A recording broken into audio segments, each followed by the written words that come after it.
So one of the two parshas that we're learning this week is Parshas Tazria. And the very beginning of the parsha, it opens up, or in the opening up in the very beginning of the parsha, it mentions the mitzvah of milah, bris milah, circumcision. And it says, Uvayom hashmini yimel basar alasai, and on the 8th day you will circumcise this young boy. And talking about a baby boy who's born. And there's an interesting halachic phenomenon that although it is prohibited to cause an injury, it's prohibited to draw blood on Shabbos. Obviously, if it's a medical necessity, if someone's life is at risk and you need to do an urgent blood test because you need to know what to do, you do it. There's no question about that. When it comes to bris, giving a bris milah is not a medically urgent situation. Nevertheless, because of the importance of this mitzvah,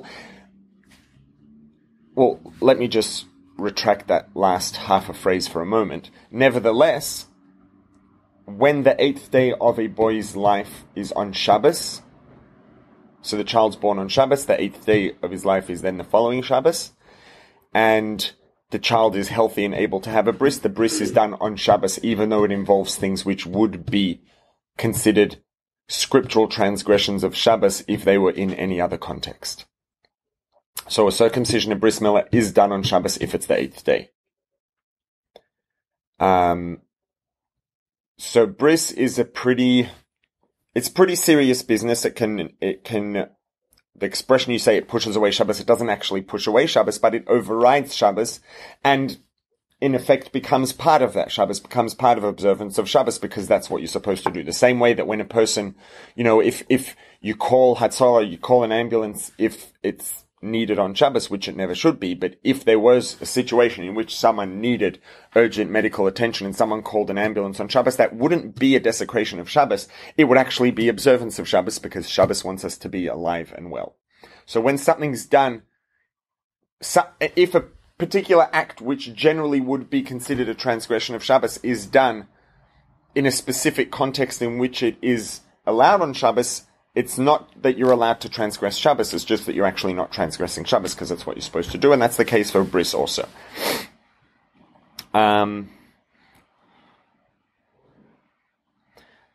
Now, obviously, the fact that Torah says that a bris on the 8th day is done on Shabbos, despite the fact that it involves activities which would in any other context be a transgression of Shabbos, this demonstrates the importance of a bris and of doing a bris on the 8th day.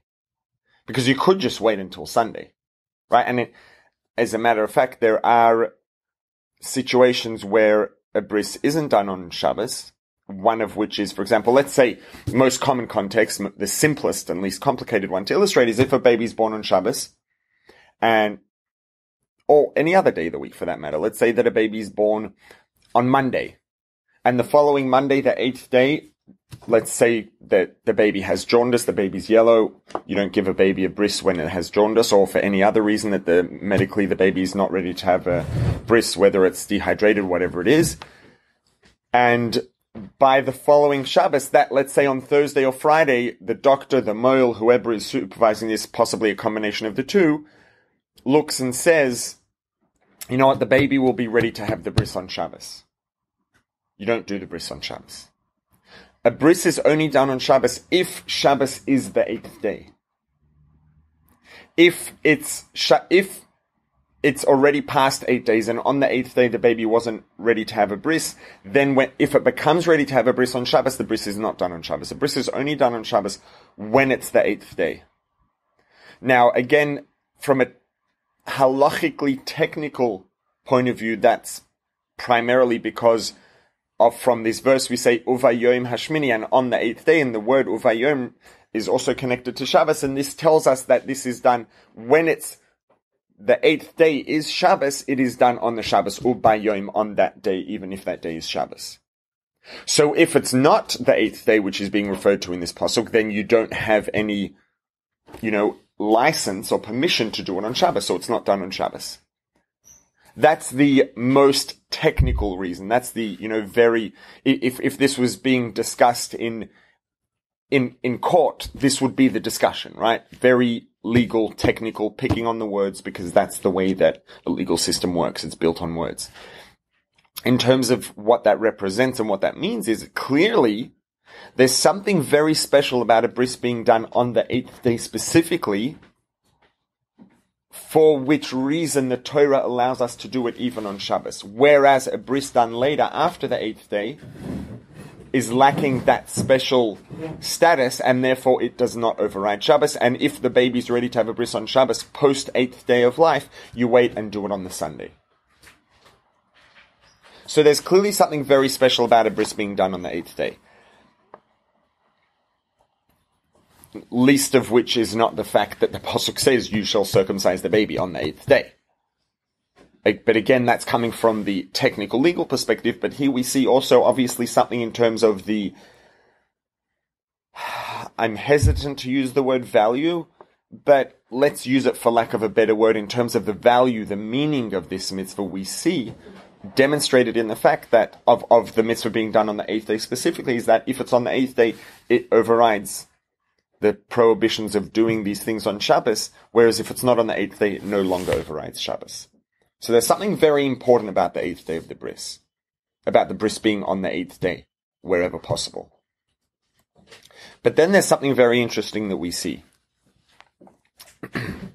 When it comes to pushing off a bris, which we already addressed briefly, for example, if a baby has jaundice, if for any reason you're not 100% certain that it's 100% safe to give this baby a bris on the 8th day, the baby's not strong enough, whatever it is, jaundice, doesn't matter. If there's any cause of concern whatsoever for the baby to have a bris, for the health of the baby to have a bris on the 8th day, you wait. Why? Rambam addresses this, and if you're in the Hebrew, it's the beginning of the first full paragraph on the second column, page 239. In English, it is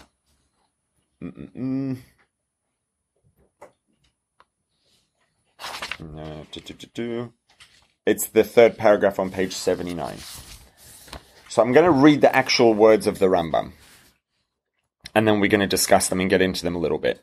So Rambam says that the reason that you don't circumcise a baby on the 8th day, if there's any sort of question about the safety of circumcising a baby at that time, is, and you see the quote here, it's the third line of the paragraph in the Hebrew, "Shesakonos nefashos," that a risk to someone's life, doiche es hakol, pushes off everything.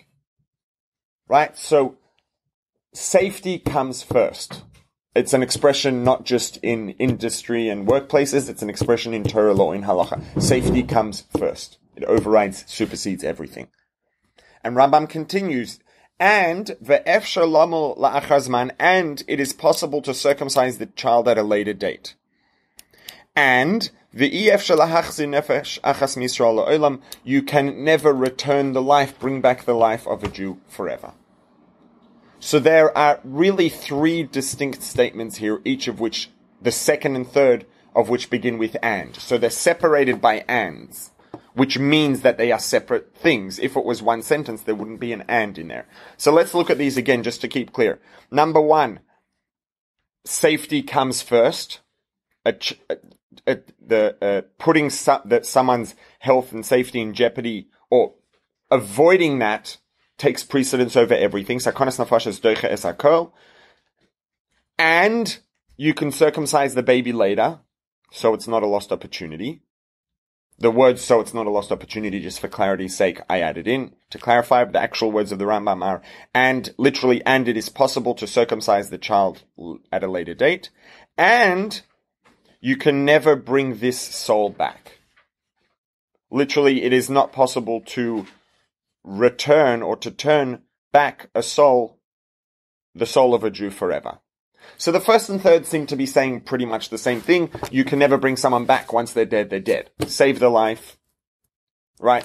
Safety comes first, and you can circumcise at a later date. And at the very least, there are clearly two different reasons that Rambam's giving here. If we want to, for the moment at least, consider the first and third to be the same or similar, that safety comes first, and you can't bring a person back from the dead, so you can save the life while you still have that chance. Assuming, at least for the moment, that they are the same. There's a second reason that Rambam gives, and that is that it is possible to do the bris at a later date. Now, the first reason would apply without the second reason. Right? If safety comes first, safety comes first. And even if you couldn't do the bris at a later date, you would still not do the bris now because you don't kill a baby over a bris. That's not up for discussion. Safety comes first. Torah says safety comes first. Safety comes before Shabbos. Safety comes before bris. So what's Rambam adding when he tells us, oh, and by the way, you can still do the bris later? What does it matter? Why is that relevant? You wouldn't be doing the bris today regardless of whether or not you could do the bris later. And Rambam does add this reason in. Clearly there's something that Rambam is telling us.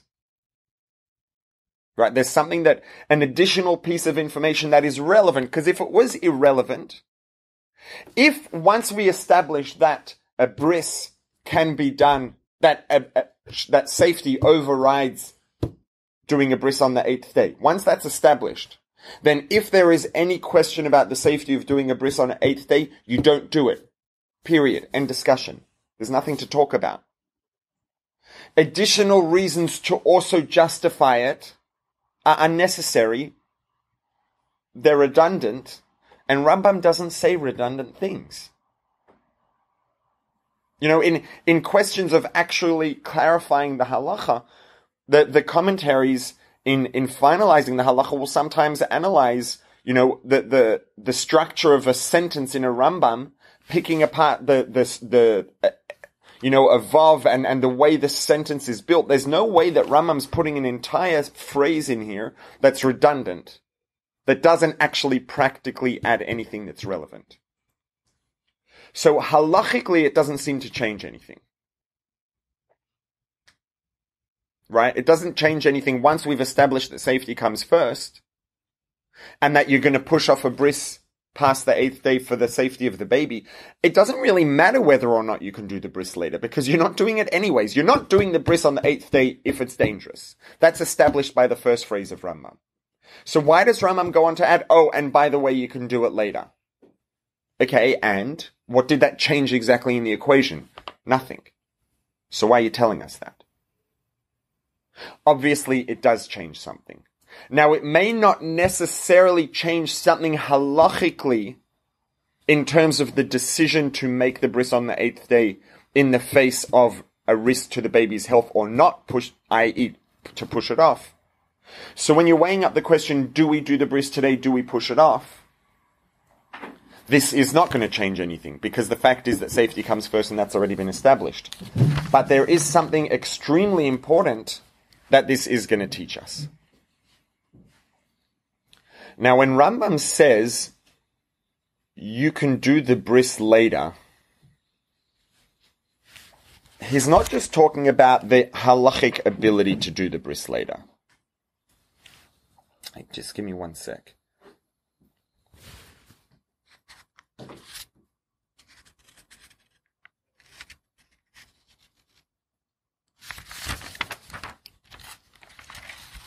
Rambam's telling us here,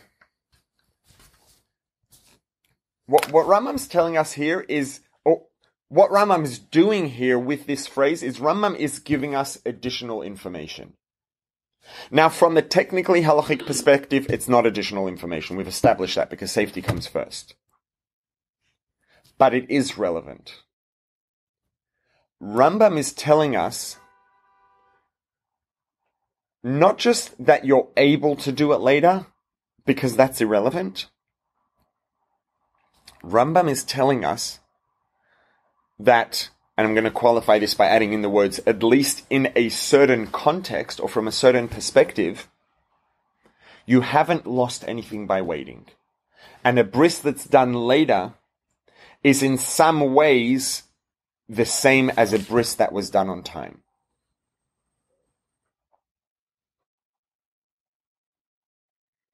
And that's something that's relevant to the discussion. although it doesn't change things halachically, because regardless, the bris would be pushed off to protect the safety of the baby, Rambam's telling us, by the way, don't think that you're missing out. Don't think that because you pushed off the bris, because you delayed the bris to save the health and the safety of the child, now this child's missing out, and for the rest of his life, this child is going to be a child who had a late bris. Now, keep in mind that we did discuss already the emphasis on the fact that there is something special about doing a bris on the 8th day, about doing a bris on time, to the extent that it can be done on Shabbos, whereas a postponed bris, a post-8th day bris, cannot be done on Shabbos. So an 8th day bris is special and is ideal. Yet somehow Rambam's telling us, you can do the bris later and you won't have lost anything. If Rambam wasn't giving us that message, if Rambam was just telling us, technically speaking, you can do the bris later, it wouldn't be helping us, because that's irrelevant. Rambam's not just speaking about a practical technicality, because that's already been satisfied with the statement that health and safety come first. If all Rambam was telling us was, technically you can do it later, he hasn't added anything, because we don't care. You're not doing it on the 8th day regardless. But Rambam has added something, because what Rambam's telling us is that not only can you technically still do it later,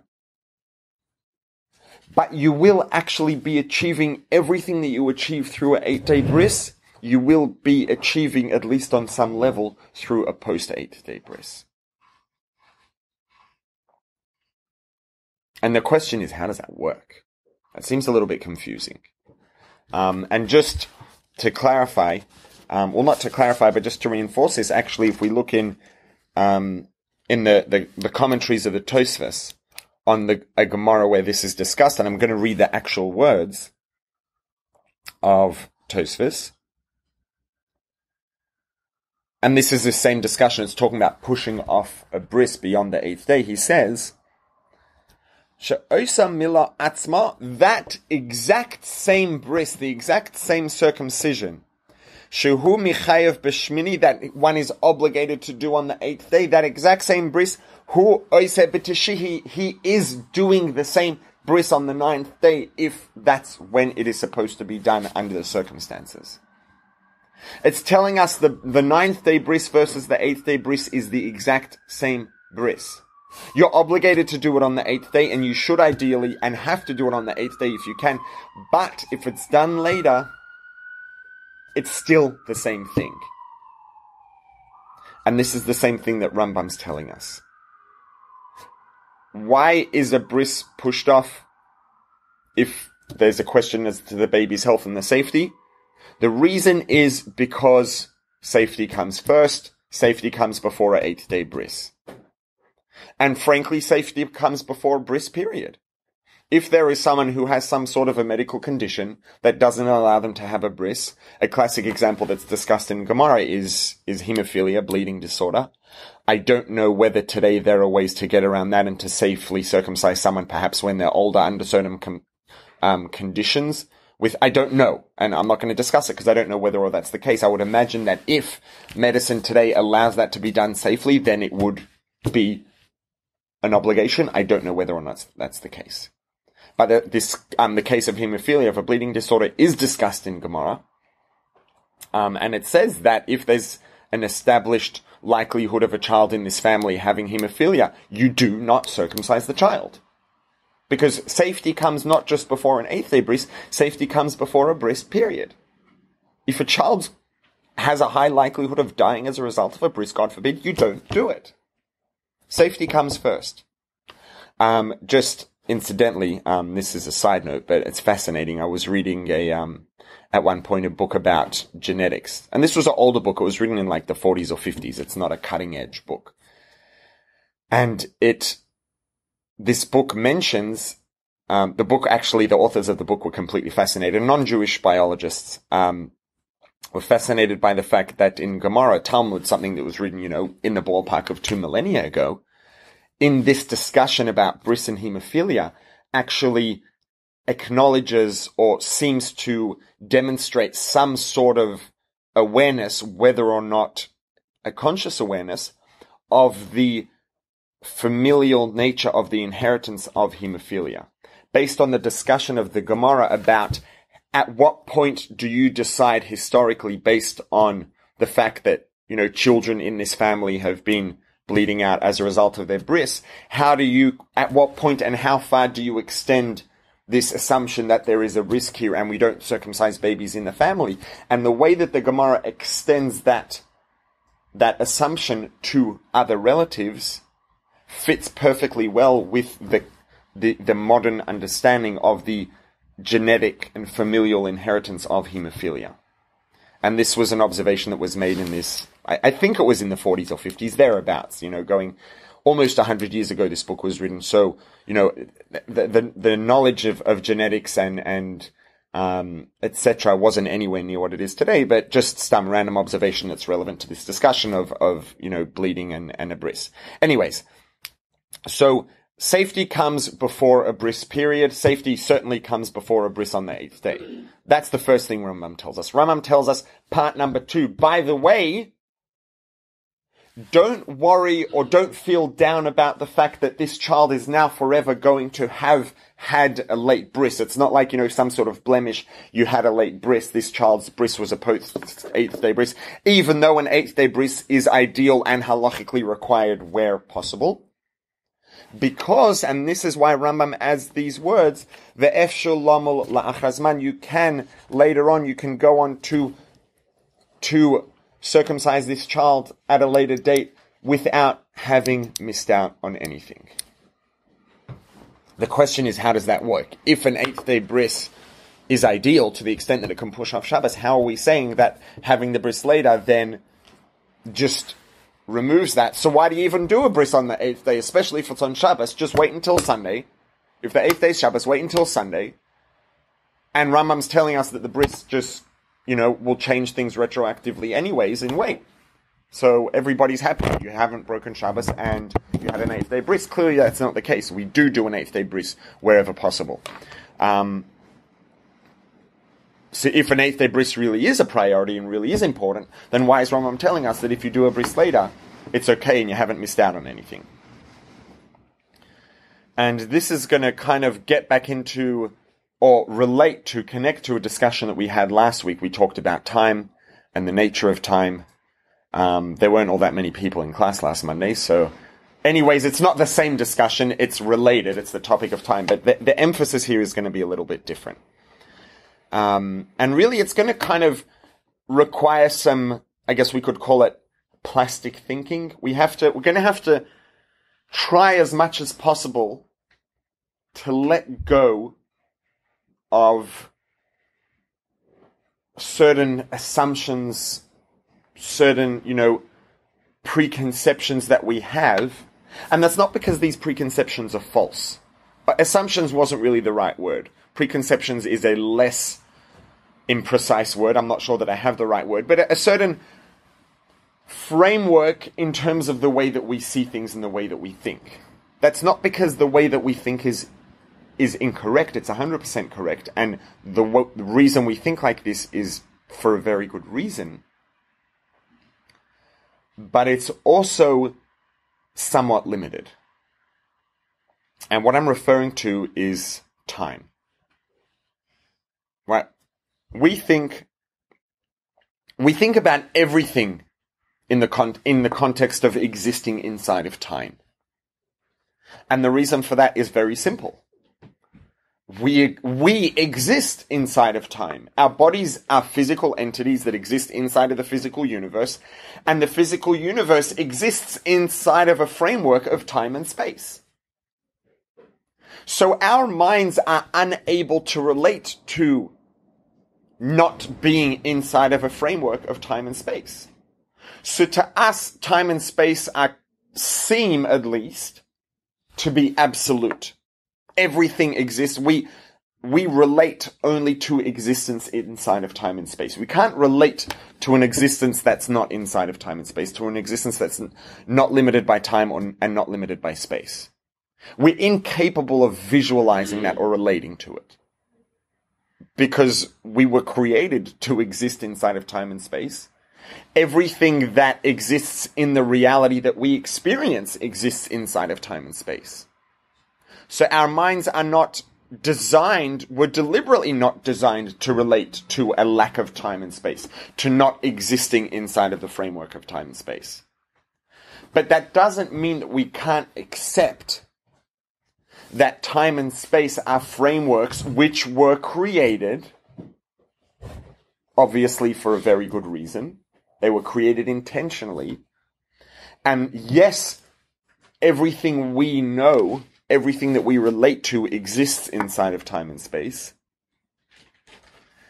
And we can't relate to not existing in time and space, but we can accept, if we assume this to be true, that there is the possibility of existence outside of time and space. And obviously the ultimate example of that is going to be the Creator. The Creator created time and space.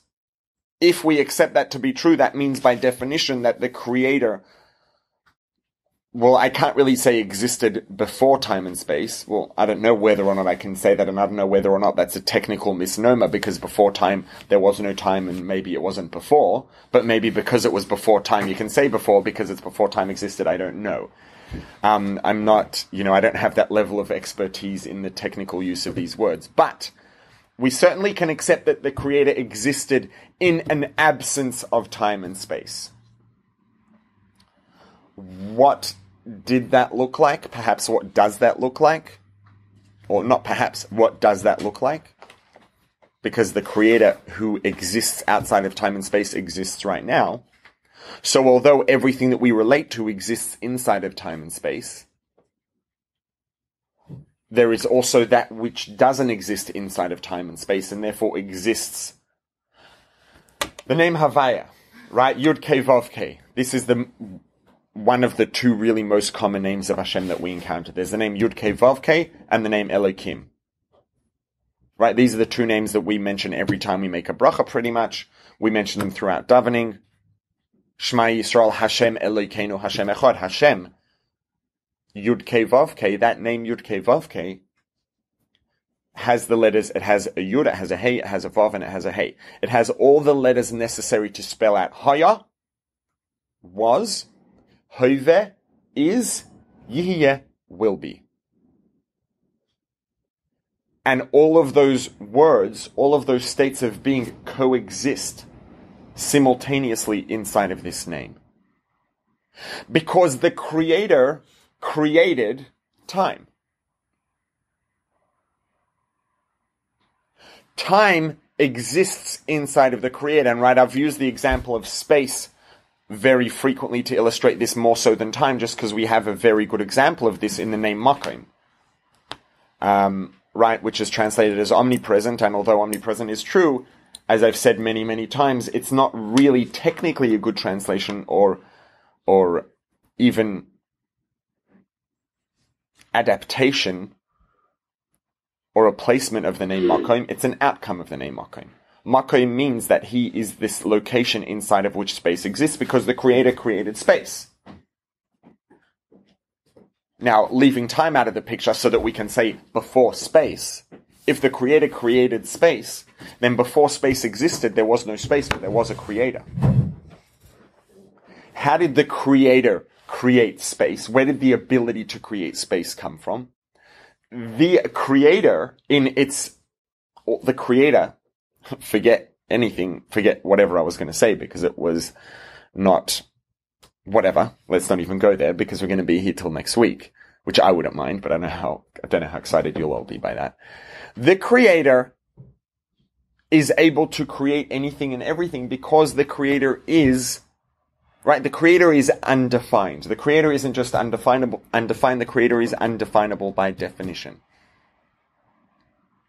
The Creator is Shleimus HaDekula, is absolutely infinite.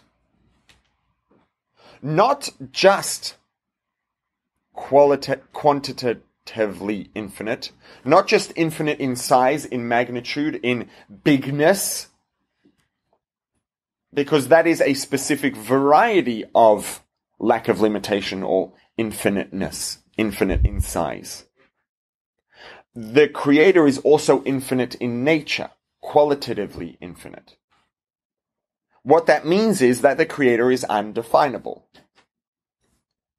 As soon as and really technically indescribable, because when you describe something, you're describing what it is and technically also at the same time what it's not.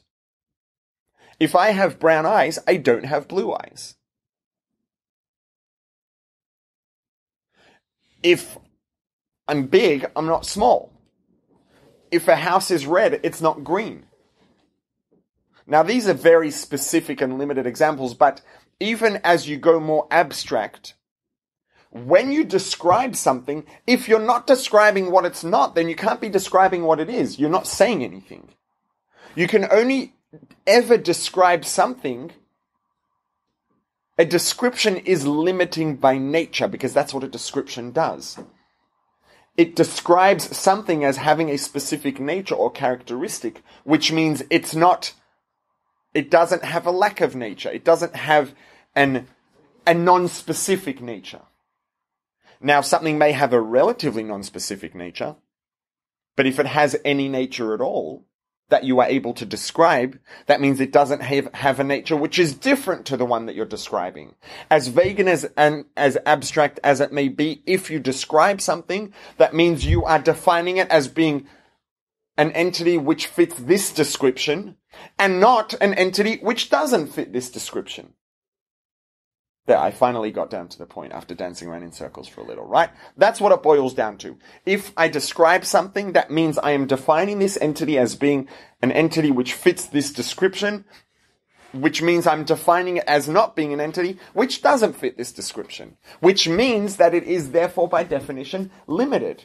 Even if it's not limited in size and not limited in ability, it's limited somewhat because I can describe it. So for something to be absolutely infinite, that means infinite in terms of size and infinite qualitatively, it needs by definition to be undefinable and indescribable. Indescribable not just because I don't have the words to describe it, but because it is by definition technically indescribable. It can't be described. Because to be described, you have to have some sort of limitation that you can describe. So the Creator, being absolutely infinite, both quantitatively and qualitatively, therefore by definition contains every possible potential existence. Anything that could possibly potentially exist exists within this Creator, because if it didn't, the Creator would be defined as something which doesn't contain that thing, or doesn't have the ability to create it. So time exists within the Creator. It's part of this qualitatively and quantitatively infinite Creator. The Creator then decides voluntarily to actually make time exist as an entity, not just as this state of potential within the Creator, but actually exist as a discrete entity that the Creator has decided to create. Right, but time really exists in the Creator. So by definition, as far as the Creator is concerned, I know this is a bit hardcore. I'm seeing all interesting variety of expressions around the room.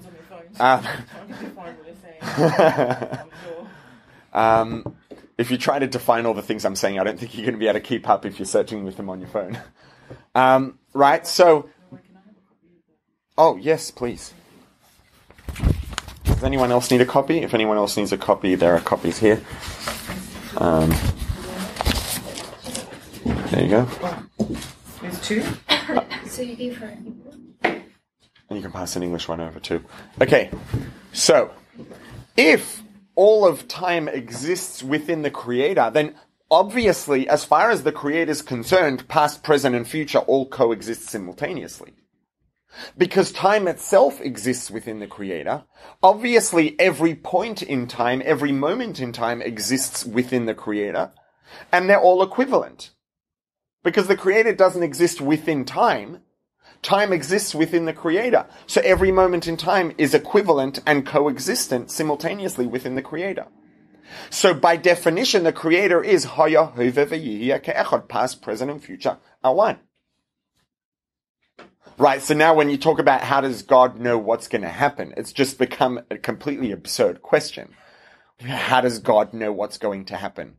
The future moments in time exist in the Creator just the same as the present one does and the past one did. So, as far as the Creator is concerned, past, present, and future are equal, simultaneously coexistent. Does that make some sort of sense at the moment? Yeah. So now, as far as the same Creator exists in every the same Creator doesn't exist in every moment in time because the Creator doesn't exist in time. But the Creator that's present at every moment in time, let's say, is the same Creator because it's the same Creator that all of those moments in time exist inside of. Now,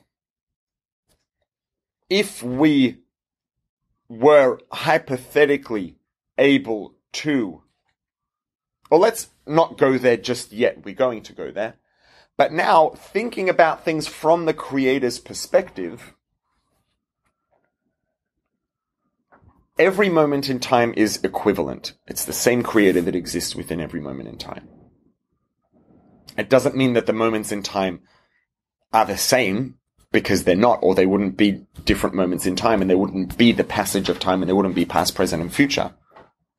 But nothing about the Creator changes from one moment in time, because they all exist inside of that same Creator. Now, how exactly this works, and what does that mean that we have different moments in time, but it's the same Creator, and they all exist simultaneously in the Creator, where there isn't time, I'm not going to try and illustrate that for you or make it visual because I don't know how it works any better than anybody else does. But I can accept and understand that it exists and that it's true. There are going to be things about this that are going to be deep and difficult to, or perhaps even impossible to really relate to and grasp. It's a flood warning. Second time today. What is that? It's an Amber Alert on everybody's phone who has Amber Alerts activated. Till 2:15, it said 11:15 in the morning. Mine just said right now 2:15. Yeah, so does mine. It said 11:15 or 11:45 earlier. It's a warning that means there's flash flooding, which means don't hide out in a tunnel in a valley, basically. It says avoid areas of high risk of flooding. It means or it means at the corner of Empire and Kingston where there's always a flood because the flood drain is probably blocked. There's probably a very big puddle there right now. That's what it means. Insane. Yeah, you saw it today? I thought all last. Yeah, it gets crazy. It goes it's bad. It's a lake. You have to cross the street on one side just to cross the other way. Yeah, lake is a good word. Anyway, so, keeping in mind the flash flood warning, don't go to any areas that are at high risk of flooding in the next 3 hours. Yeah.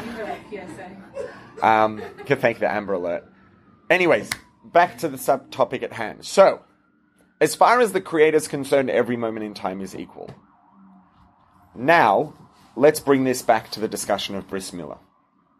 Now, this isn't in this text, but it's mentioned elsewhere, and I'm just going to bring it in because I think it complements this discussion and helps really illustrate what's going on here. There's something very interesting that happens in the Torah, and this is not this week's parsha. It's going way back to when Hashem actually told Avraham Avinu to have his bris milah, to circumcise himself. His name was changed.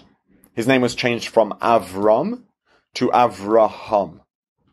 And I think we did discuss this name change in class, although in a different context. The name Avram, Ram, comes from the word romamus, exalted, elevated, very high. Av means father.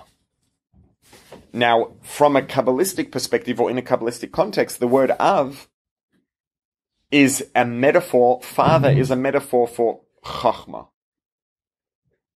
Aim, mother, is a metaphor for Bina. The spheres, these two intellectual spheres, these two intellectual faculties of, I guess we could call them inspiration and comprehension, the metaphors, or one of the metaphors for those, are father and mother, they're called.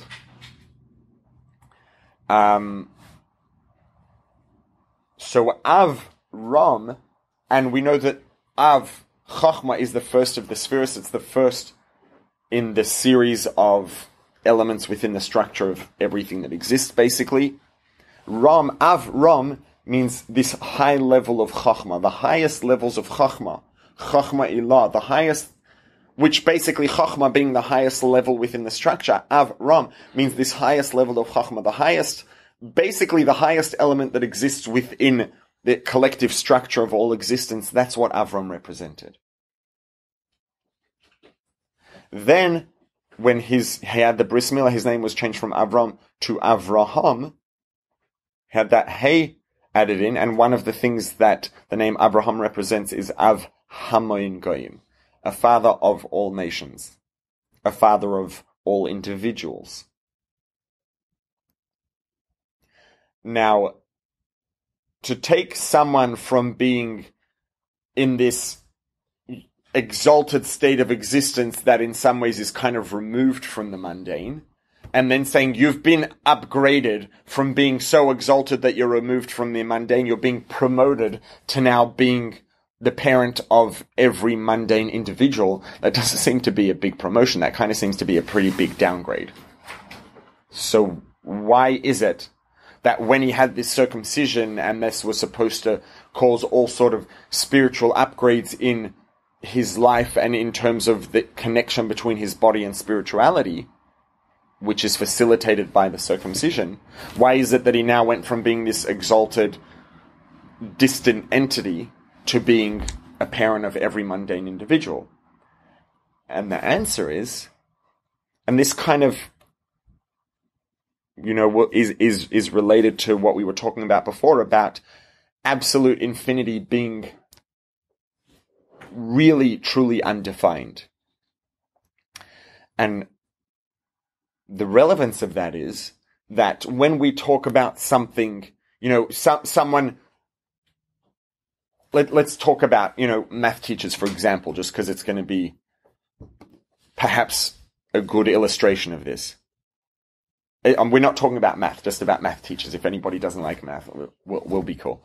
Right? You can have someone whose expertise is being able to make basic math simple and comprehensible to young students in elementary school, whose thinking skills are still relatively undeveloped, whose brains are physically still relatively undeveloped, right? The reason that children don't understand what adults do is not just because they haven't learnt enough, it's because their brains physically aren't as developed. And this continues on into adulthood. The development of the brain, the physical development of the brain, and certainly the learning that hopefully complements that if we use those advances in our brain to learn. Then you can have a teacher who is, has, really difficult, complex math and has it so clear that they're able to really explain that to PhD students who are, doing their PhD in math and obviously at a relatively high level in terms of their grasp and skill in mathematics, and can take really, advanced mathematics and clarify it to them and make it understood to them. You would probably describe this second teacher as being far more advanced than the first teacher, but this teacher may not necessarily be able to take, 1 + 2 = 3 and be able to explain that to a third grade child in a way that's going to make it clear so that the child can actually understand it and walk away with that understanding and to be able to, to extrapolate and to build on it. Because it's a different skill. It's more simple, but it doesn't mean that because you're capable of something more advanced, you're also capable of something that is, at least somewhat more simple.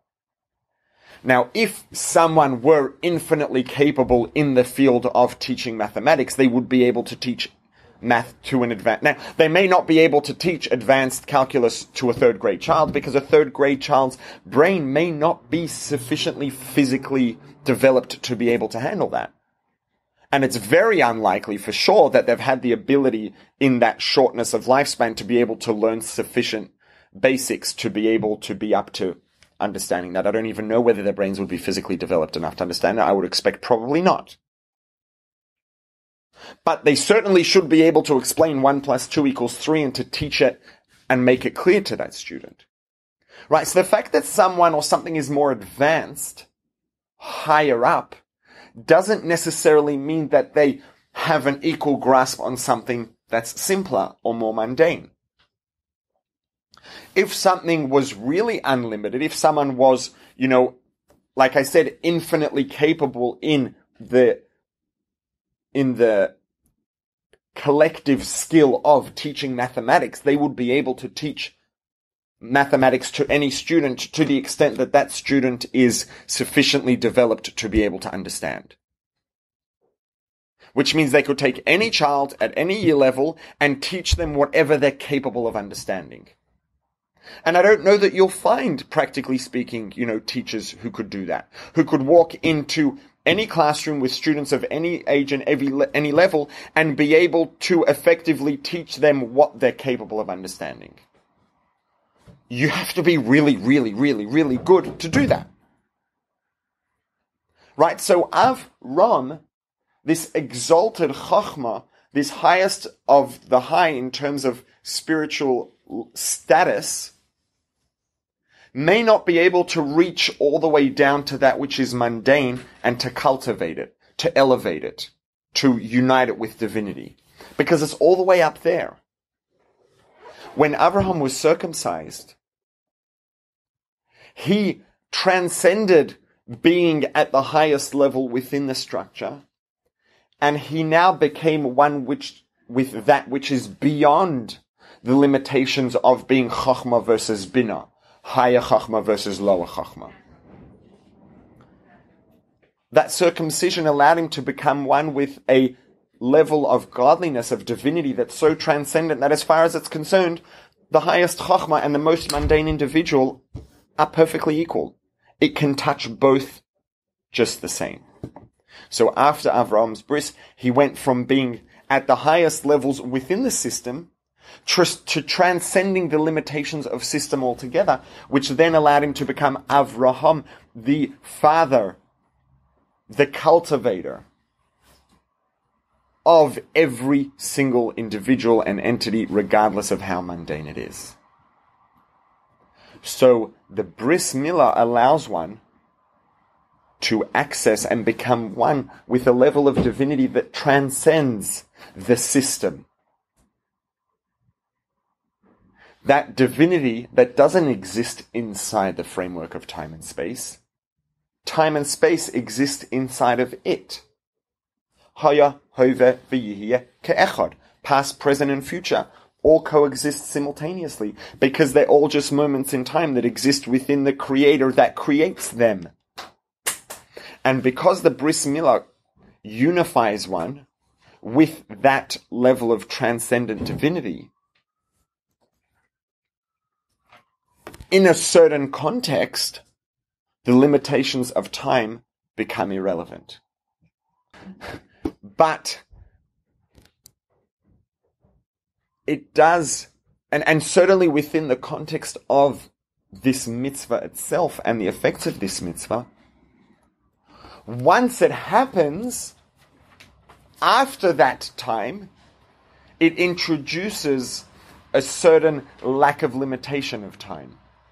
The same way that after Avraham had his bris, he went from being the highest level within the system to transcending the system and therefore being able to touch and affect and cultivate every entity within that system, even the most mundane, because he wasn't stuck up there anymore. He transcended those limitations.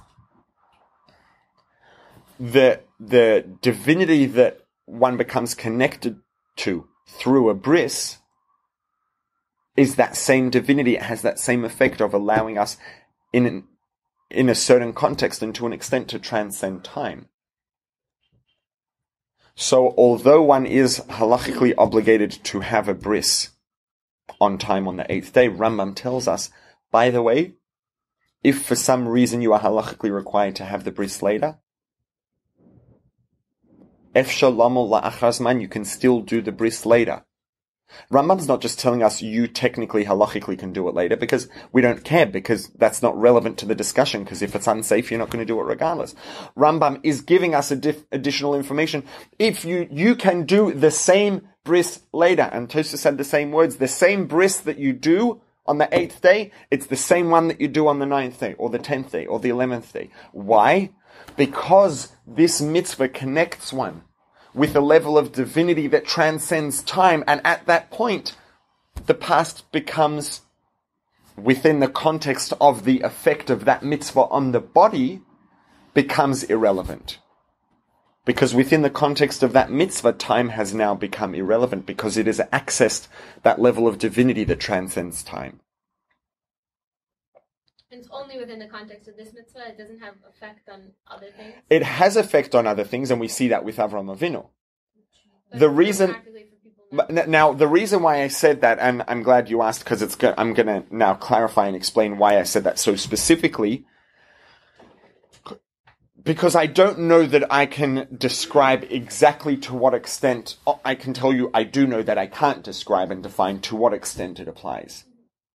Right now, and a person halachically is not allowed to say, you know what, push it off a few weeks and then it'll just go back in time. It doesn't work that way. And I can't define the context in which it applies and, the extent to which it applies, because I don't know. I don't have that clear. I haven't seen that clarified somewhere, a full set of when and where and to what extent it applies. But it definitely does apply and is a real thing. That's expressed first of all in this expression in the Rambam and the Tosfos. Rambam said, now we understand why Rambam added that on. He's not adding it on as a halachic technicality because it's irrelevant. It's not a justification for pushing off the bris, because you'd be pushing it off anyway, even if you couldn't do the bris later. If the halacha was, you do a bris on the 8th day or not at all. If there was a threat to the danger of the child's life, you would just not do a bris. The reason you push it off is not because you can do it later. That's not what Rambam's telling us. Rambam's adding, by the way, don't be upset, because you can do not just a bris later, you can do the same bris later. Because in the context of the effect on the body, and it does have an effect on the body, which allowed Avraham Avinu as a living human being, through his physical human-to-human interactions, to now be able to cultivate people spiritually in a way that he couldn't do before. Because his body had now become one with this transcendent divinity that the body connects to only through a bris, at least for a man, because a man doesn't have access to that, or a male human being doesn't have access to that divinity until that male human being has a bris. So Avraham Avinu, after his bris, was now able to cultivate the most mundane of individuals through his physical Homo sapiens to Homo sapiens interactions, because as a Homo sapiens, as a physical living human being, that divinity was being expressed through him even in his body.